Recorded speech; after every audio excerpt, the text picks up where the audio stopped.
Hey teens, welcome back to another week of Career Launch. This week, we are going to take some time to think about our futures. I'm not talking about 10 or 20 years in the future. Instead, we'll focus on what's just around the corner. Today, we're going to come up with a personal plan. We'll focus on 4 different categories: academics, a skill you want to gain or improve, your first job, or maybe your next one, and then your plan after high school. For each of these areas, you will think about your goal, one thing you need to do to reach that goal, and a date you want it to happen by. To help you fill out your own personal plan, I'll give you some examples of each section to get you started. For your academic plan, you may want your goal to be a certain GPA, get a grade up in a certain class, never have late work, or your goal could even be to ask for help in class when you need it. Depending on your goal, your action step will be different.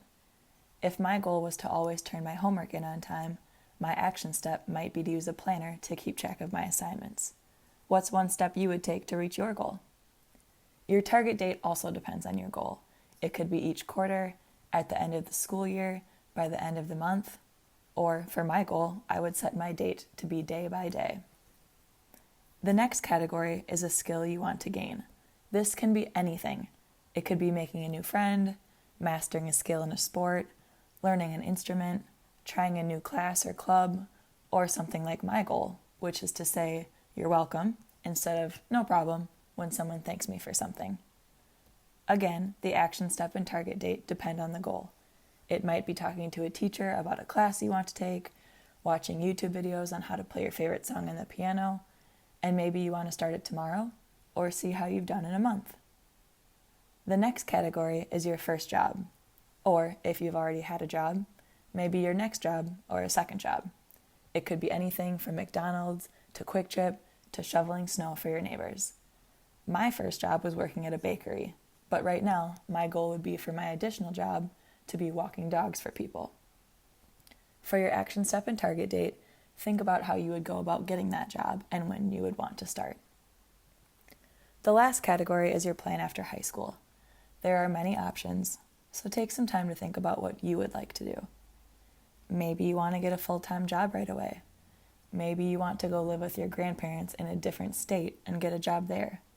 Maybe you want to apply to a 2-year tech school or apply to a 4-year university. For my example, I used what my plan was when I was in high school. I wanted to go to college not too far away from my family after I graduated, so I applied to a few different colleges in Wisconsin in the beginning of my 12th grade year. And that was the last category, so that's a wrap for our personal plans. That wasn't too bad, right? Now keep in mind, life happens and things change. None of this is set in stone, and it's totally fine if you change your mind about some of these goals or want to do something entirely different. And it's okay if it takes some time to come up with some of these goals. The future can be uncertain, so don't stress if you're not sure what your plan is. This was just a simple exercise to get you thinking about that future that isn't all that far away. Thanks for listening and have a great day. Bye, everyone.